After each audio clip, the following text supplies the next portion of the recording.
Dog RV. At 6:52, it's time now for our Thursday morning sprint here on Good Morning Northwest. We'll check in with Chief Meteorologist Kristen Walls in just a minute, but first here's a look at today's top stories. $1 million worth of cocaine is found in Safeway stores across Washington. According to the King County Sheriff's Office, 50 pounds of cocaine was found in a Safeway at Woodinville, and similarly in Safeway stores in Federal Way in Bellingham, cocaine was found in banana boxes like these. The Drug Enforcement Administration is now taking over the investigation. And in Hermiston, police found meth, heroin, cocaine, and pills believed to be fentanyl in a Foxwood apartment complex. These two women, Ernesto Rodriguez and Mariah Withers, were arrested after the raid for suspicion of possession and delivery of drugs. They were both booked into the Umatilla County Jail. And 3 people were injured yesterday evening after a pickup collided with an Apple truck in Moxie. The Washington State Patrol says an eastbound pickup was rear-ended by a passenger car, causing it to cross the center line and crash into an Evans Fruit Company bin truck just before 5 p.m. About 50 to 75 gallons of diesel fuel spilled onto the roadway. 3 people were all sent to the hospital. They are expected to survive. No drugs or alcohol are believed to be involved, and charges are still pending. Washington State Governor Jay Inslee announced last night that he is ending his bid for the 2020 Democratic nomination. He announced his decision on MSNBC, saying it's become clear that he won't win. Inslee, whose signature issue was combating climate change, recently reached the donor threshold for the 3rd Democratic debate. He has kept the option of running for a 3rd term as governor open throughout his presidential campaign, but didn't immediately say what his political plans were.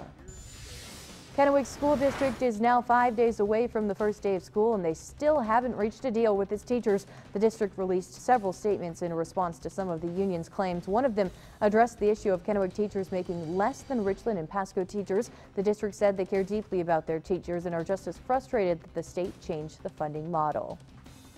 Yesterday, the district and the union spent all day negotiating and were unable to come up with an agreement, even with the help of a mediator. The office is based in Olympia, but they have about 15 field mediators who go out when and where they're needed. The program's executive director said they have about a 90% success rate, and the mediators will stay until a deal is made.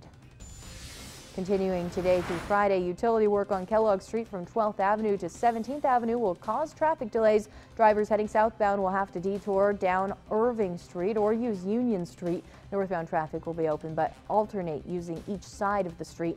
The city of Kennewick says to expect delays and use alternate routes if possible. They also want to remind drivers to use caution when driving through those work zones. And the TriCities Cancer Center is now open to Hermiston Satellite Office. The office is located at Good Shepherd Medical Center.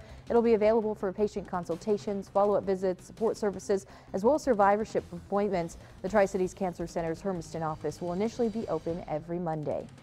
And kids at the Boys and Girls Club in Pasco got a special visit. Employees from U.S. Cellular gave the kids a presentation on how the network operates and how they monitor it. They also donated drones and headphones to the Boys and Girls Club. The goal, to get kids excited about fields in science, tech, engineering, and math. Earlier this year, U.S. Cellular also donated $15,000 to the Boys and Girls Club STEM program.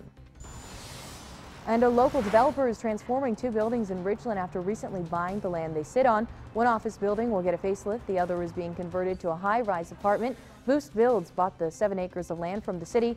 1200 Jadwin Avenue will turn into a 6-story, 137-unit apartment building. The design is still in the works. At 1100 Jadwin, the occupied building will be modernized. And at 6:55, we're giving you a live look right now. Legend Skycam Network in Toppenish. That blue sky is back with us. No more wet weather in the forecast for today. We're just going to see some cooler temperatures moving in later on this afternoon. So let's get you over to some of our current temperatures right now. We're at 61 in Ellensburg, 51 degrees in Yakima with 56 in Toppenish. Tri-Cities, you're down to near 60 degrees with 62 for Walla Walla. And again, expecting some lighter winds as we head throughout the day today. That frontal system that brought us all the wet weather yesterday evening is now off to our east, looking much better around the Pacific Northwest. But here's Futurecast as we take you throughout your upcoming weekend. Even more sunshine is back across the area. Again, low to mid 80s today. Upper 80s in the forecast for your Friday. We might have a few high clouds drifting through the area. Should be a beautiful weekend Saturday, even for Sunday, looking at that mostly sunny sky. So here's today's forecast and what we're expecting. Again, back to that mostly sunny sky, a little bit cooler towards the afternoon, 85 in the Tri-Cities, 82 for Walla Walla, and up to 84 for Yakima. A look ahead to your 7-day forecast in the Tri-Cities. As we look ahead into your weekend, more sunshine, very pleasant, up into the upper 80s on Saturday, 86 as well on Sunday. Next week, even more sunshine. We'll have those numbers warming up even more. 93 on Tuesday, also in the low 90s on Wednesday. And even a look ahead to your 7-day forecast for Yakima. A beautiful weekend ahead for you as well. We're going to see those numbers climbing up into the mid to upper 80s for your weekend. No more wet weather in the forecast. And by early next week, those numbers jump above average. By Tuesday, up to 91 and 92 degrees on Wednesday. So if you're heading out to the fair for the next couple of days, you're good to go. Yesterday evening was the only chance for some wet weather. I know Dustin Lynch was out there playing. I had a lot of folks texting me saying, hey, when is this going to be out of here? And thankfully it moved out just in time. And so anything else that's going on at the fair, you're good to go. Sounds like a great opportunity to get on out there. Thanks so much, Kristen. Thank you so much for joining us on Good Morning Northwest. We hope you have a wonderful day.